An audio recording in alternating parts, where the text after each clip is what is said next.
Shalom Bapak Saudara yang dikasihi Tuhan. Saya akan menyampaikan renungan singkat untuk seluruh sidang jemaat yang ada. Saya akan membacakan dalam Lukas pasal 11 ayat yang ke 27 sampai 28. Judulnya Siapa yang berbahagia. Ketika Yesus masih berbicara, berserulah seorang perempuan dari antara orang banyak dan berkata kepadanya, "Berbahagialah ibu yang telah mengandung engkau dan susu yang telah menyusui engkau." Tetapi ia berkata, "Yang berbahagia ialah mereka yang mendengarkan firman Allah dan yang memeliharanya." Jadi Bapak Saudara, ternyata dalam sebuah pertemuan Bapak Saudara, Lukas mencatat ada seorang ibu yang berkata bahwa yang paling berbahagia adalah seorang perempuan yang melahirkan Yesus, yaitu Maria. Anggapan perempuan ini berkata bahwa yang paling berbahagia adalah Maria. Sehingga ia berkata demikian, saudara, "Berbahagialah ibu yang telah mengandung engkau dan susu yang telah menyusui engkau." Jadi dia punya anggapan, ibu ini melihat bahwa Maria adalah orang yang sangat berbahagia karena ia telah melahirkan dan telah menyusui Yesus. Tetapi apa yang dikatakan sendiri oleh Tuhan Yesus? Tetapi ia berkata, yang berbahagia ialah mereka yang mendengarkan firman Allah dan yang memeliharanya. Jadi sesungguhnya yang paling berbahagia bukan Maria, tetapi adalah orang-orang yang di sini dikatakan adalah mereka yang mendengar firman Allah dan yang memeliharanya. Jadi kata berbahagia juga berpadanan dengan kata diberkati, ya, ditolong juga. Ada banyak pengertian dari kata berbahagia. Tapi saya ingin menjelaskan Bapak Saudara, untuk seseorang memperoleh bahagia, ya saya percaya semua orang pasti ingin berkat, ingin diberkati, ingin berbahagia, dan ingin sesuatu yang baik dalam hidupnya. Tetapi Yesus berkata kalau kita ingin memperoleh hal yang demikian, maka di sini dikatakan adalah yang berbahagia ialah yang mendengarkan firman Allah dan yang memeliharanya. Yang mendengarkan dan yang memeliharanya. Kata mendengarkan berarti ada satu kemampuan dari panca indera kita, yaitu telinga. Ya, saya percaya telinganya adalah telinga yang mendengar dengan seksama, bukan kemudian mendengar dan sepintas lalu kemudian melupakan. Tapi yang paling ingin saya bahas adalah kata di sini adalah kata memelihara. Ya, Bapak Saudara, kalau Bapak Saudara lihat di bagian dari pasal 11 ini, Bapak Saudara, ya, di sana dikatakan kalau Bapak Saudara lihat dari pasal 11 ayat 1 sampai ayat yang 24, Bapak Saudara, kata memelihara itu bukan hal yang mudah. Ya, kata memelihara itu kalau di dalam konteks bahasa aslinya itu sama seperti seorang bodyguard yang menjaga seseorang yang dipercaya untuk dijagainya. Jadi ketika bodyguard menjaga orang yang dipercayainya, yang akan dijaga ini, maka dia akan memperhatikan aspek keselamatan. Dia akan memperhatikan bagaimana orang yang dijaga ini terlindungi maksimal. Tidak boleh ada yang lengah dan tidak boleh ada yang kemudian tidak memperhatikan dengan benar. Karena misalkan di bagian yang lain ada musuh-musuh yang secara terdidik. Misalkan ada penembak-penembak jitu yang bisa membunuh dan mencelakakan orang yang dijagainya. Ya, jadi bodyguard ini menjaga sedemikian rupa.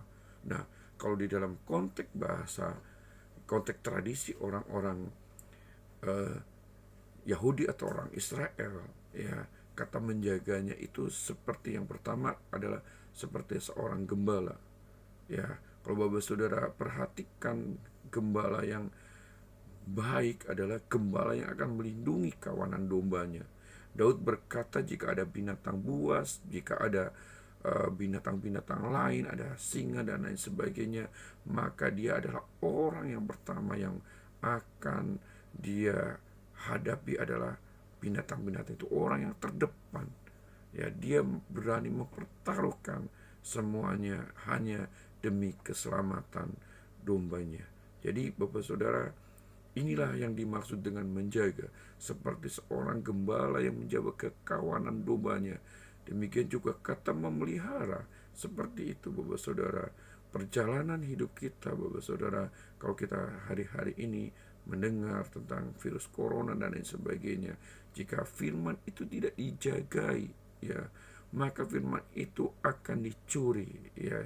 Dicuri oleh apa? Oleh ketakutan, oleh kekhawatiran, oleh kegelisahan dan lain sebagainya. Kemudian yang kedua Bapak Saudara, kata menjagai, kalau tradisi orang Yahudi atau orang Israel ada seperti seorang yang menjaga pintu gerbang. Ya, kalau Bapak Saudara perhatikan seperti kota Yeriko, kotanya akan dikelilingi oleh tembok dan penjaga-penjaga itu akan bertanggung jawab menjaga keamanan kota. Jika keamanan kota itu sampai bisa dimasuki musuh, berarti yang paling dipersalahkan adalah penjaga.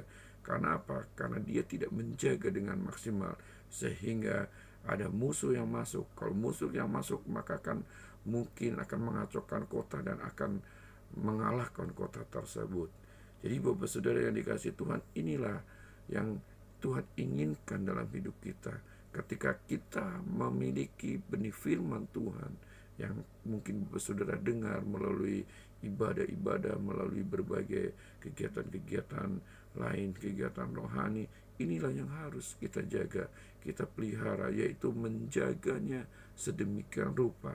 Ya, Bapak Saudara boleh lihat di bagian pasal 11 ayat 24, ya, jika setan, ya, di sini dikatakan, saya bacakan, apabila roh jahat keluar dari manusia, ia pun mengembara ke tempat-tempat yang tandus mencari perhentian. Karena ia tidak mendapatinya, ia berkata, aku akan kembali ke rumah yang telah kutinggalkan itu. Maka pergilah ia dan mendapati rumah itu bersih, tersapu dan rapi teratur. Lalu ia keluar dan mengajak 7 roh lain yang lebih jahat daripadanya, dan mereka masuk berdiam di situ. Maka akhirnya keadaan orang itu lebih buruk daripada keadaan semula. Jadi Bapak Saudara, ini diibaratkan sebuah rumah yang tidak dijaga oleh penghuninya, maka akan dimasuki, dan iblis di sini dikatakan akan masuk dan membawa 7 kawan-kawannya yang lain. Jadi Bapak Saudara, mari jaga, Bapak Saudara, mari memelihara dengan benar kebenaran firman Tuhan. Ya, pemahaman kebenaran firman Tuhan yang kita miliki, itulah yang akan menjagai hati dan pikiran kita dari berbagai situasi. Saya percaya firman itu tidak akan menimbulkan ketakutan. Firman itu tidak akan menimbulkan kita terintimidasi dari faktor yang ada di luar kita. Tapi firman itu justru yang akan senantiasa menguatkan dan memampukan. Keadaan-keadaan seperti ini Bapak Saudara, saya berharap sebagai gembala, jaga kebenaran firman Tuhan yang Bapak Saudara miliki, baik itu melalui renungan pribadi Bapak Saudara, melalui berbagai keadaan. Saya berharap Bapak Saudara tetap mampu, tetap kuat. Jadi ketika Bapak Saudara menjaga dan memelihara kebenaran firman Tuhan, maka Alkitab, engkau akan berbahagia, maka engkau akan beroleh ketenangan, maka engkau akan beroleh kesanggupan, engkau akan beroleh kemampuan, sehingga engkau tidak tergoyahkan. Hari-hari ini, ya, kita membutuhkan iman yang lebih kuat lagi, iman yang lebih perkasa lagi, sehingga kita tidak akan tergoyahkan. Saya berharap engkau adalah orang-orang yang berbahagia karena engkau mendengar dan memelihara kebenaran firman Tuhan. Kiranya Tuhan dan Roh Kudus yang akan memampukan, menyanggupkan kita untuk tetap hidup di dalam kebenaran, karena kebenaran firman Allah akan menolong dan memerdekakan kita. Puji Tuhan, ini renungan kita saat ini. Kiranya Tuhan memberkati kita semua. Amin.